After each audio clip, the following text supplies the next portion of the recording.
So over the past year, I've been getting into hog hunting. Being in North Texas, we have no shortage of hogs, and shooting hogs is pretty fun and useful. Only problem is hogs come out at night, and that's where you need a thermal or night vision. Thermals tend to work a little bit better and is becoming kind of the thing to do. I've actually used 4 different thermal sights, and I actually own 2. This is the Thermnight 635R, and similarly I have the Pard Landsat C that you can see here. So I've got some experience with these, and I am here to tell you that probably my #1 recommendation right now is going to be this Thermnight unit, and I'll tell you more about it. First, I do want to disclose this was sent to me by DNT Optics, but I'm telling you, when you see the features this has, you'll understand why I took a shine to it. There are some things you're gonna need to know about it if you're considering getting into a thermal optics, so stick around and check out the negatives. The 635R is a multispectral scope, meaning that it'll do daylight, it'll do night vision, and it will do thermal, and it does all 3 pretty well. The sensor that they're using for the thermal is a 640 by 512 with a 50 hertz refresh, and the screen that you look at on the inside of it, I believe, is an OLED, and it looks super sharp. So looking at the Thermnight, you've got the large element, which is the thermal. This is your day-night scope. This is your laser, and there is your IR illuminator, and the illuminator works pretty well. I don't know what they're reporting as the distance, but I was able to, the longest hog that I got to put in the sight was at about 268 yards, and both night vision and thermal worked great at that distance. The scope is fueled by a 21700 battery that goes in via this cap right here that screws off, and then you get about 5.5 hours is what they say. I don't think you really get 5.5 hours in the field. If you go out with less than a fresh battery, you'll probably be changing the battery. At least that's been my experience with the thing.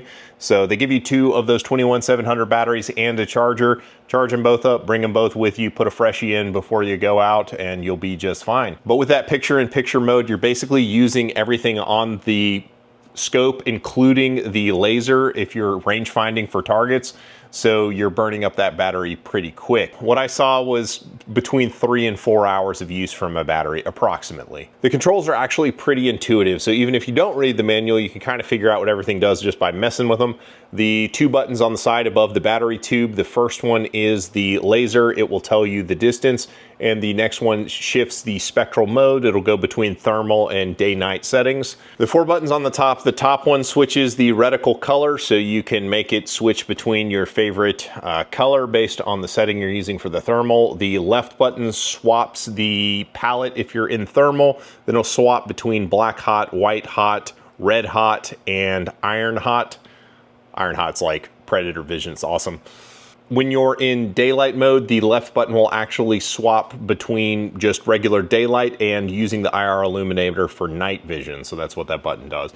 The bottom button triggers the recording mechanism. There is 64 gigabytes of onboard storage space, which is a nice feature because other scopes don't come with any onboard storage. So if you forget to bring your little micro SD card, you can still record scope video, because the whole point of getting a thermal scope is to brag to your buddies with the footage that comes off the scope cam. The right button cycles through the brightness settings. Now, here is where the design really takes it up a notch, and why I really love the Thermnight is they actually have a throw lever for the zoom. So if you want to lens in or lens out, you can do it just like you would on a traditional scope, which is super useful because when you're out stalking or if you're sitting in a blind, you want to be on minimal zoom, and then if you want to investigate something, you can zoom all the way in, all without lifting your head up from the scope, so that's pretty awesome. A lot of other thermals, you have to actually just like push buttons and it'll cycle through the different zoom settings. That's really annoying because you'll be in the scope and you'll be up there kind of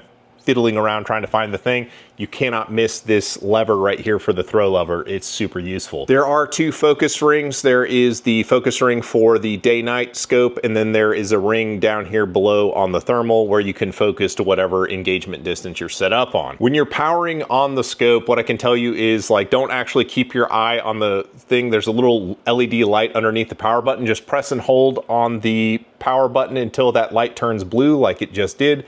Now the scope is powering on. If I look in there, I've got the splash screen and it's still loading. Now it's loaded up all the way. So it takes about 10 seconds plus or minus for the unit to turn on. But once the unit's on, you press the power button again just once quickly and it puts the unit to sleep. You'll know it's asleep because the little LED right there turns orange. So if I look in there now, it's just completely dead. When you want to wake it up again, you just press the power button again. That's the basic operation of the scope and how it works. Now you don't have to read the manual. You should still read the manual because it's very well written, but you'd be able to just jump out in the field and basically make it work. Now, I've hinted at it a couple times, and really what this is a piece of technology. And for you to be able to get the most out of the piece of technology, you have to understand what it does and how to do it, which is where the manual and the app come in. And this is done really well compared to other thermal scopes that I've messed with. The menu interface makes a ton of sense. It navigates very easily, where you can get it just about anything you need to do very quickly, and the buttons are kind of intuitively labeled, so you can kind of figure out what each button does just by looking at it. The app is pretty useful. That's where you input your ballistic information to get the targeting computer on the scope to work. And that's kind of cool because when you laze a target, it'll tell you the distance and it will adjust your hold based off the velocity, the barrel length, the offset from the barrel that the scope is mounted, and all that other stuff that a ballistic calculator would need. But you will get a new reticle that shows up on the screen that helps make shooting at distance easy. I don't really mess with that too much because most of the distances we shoot at are inside 150 yards, which with a 5.56 gun, you don't have to change your hold a whole bunch. The app will also allow you to download videos from the scope onto your phone so you can show them to your buddies and brag, which, you know, that's the point of these things. Let's talk about negatives because nothing is perfect. Now, my biggest gripe about the scope is that changing the battery, and you will be changing out the battery in the field on longer hunts, the battery cap unscrews manually, just like I'm doing here, which is super annoying because when you're out in the field doing it, you're sitting in the dark and trying to fiddle around with this battery cap. Then because it's a 21700 battery, you got to figure out which is the positive end, make sure that goes in the front. And you're doing all this in the dark so you don't give away your position to the pigs. And yeah, it's not my favorite battery design, and that's not awesome, changing batteries. Now, there is the option because it's got a USB connection on the side. You could mount like a power brick on the top rail and, you know, have it fuel the scope on your hunt, especially if you're hunting off a tripod or something like that. Fantastic. But it also adds a bunch of weight to a gun that already weighs a bunch because these scopes are pretty heavy. The next negative, and it's not that big a deal, but getting at the focus ring on the thermal element is a little bit fiddly. When it's on the actual scope, like you can reach up and kind of do this on the side of it. What I do is I come over the top and I kind of get my thumb and forefinger kind of adjusting it there. It's not the easiest thing in the world because the day-night scope has a little throw lever where it's very easy to get at. The access is great, and so that's all to the good. But that's just kind of a little annoying one. It's not the end of the world. You'll figure it out. The other one, and this is less major as well, is that there's only one scope cap on the thermal element. The day-night one doesn't have its own little scope cap, which would be an appreciated feature, but you know, there's nothing there. So I said it at the beginning and I'll circle back and I'll say it here. Despite this being the least expensive thermal scope that I have, I realize I'm calling a $3,200 weapon sight the least expensive, but thermals cost a lot of money. Despite this being the least expensive sight that I've hunted with, I think that this is probably my favorite, and it's largely due to the zoom and throw lever and how that works and just how the buttons are on the side. The image quality and the fluidity of the targets, it doesn't have to make adjustments to the thermal a lot where, you know, it kind of hitches up and freezes.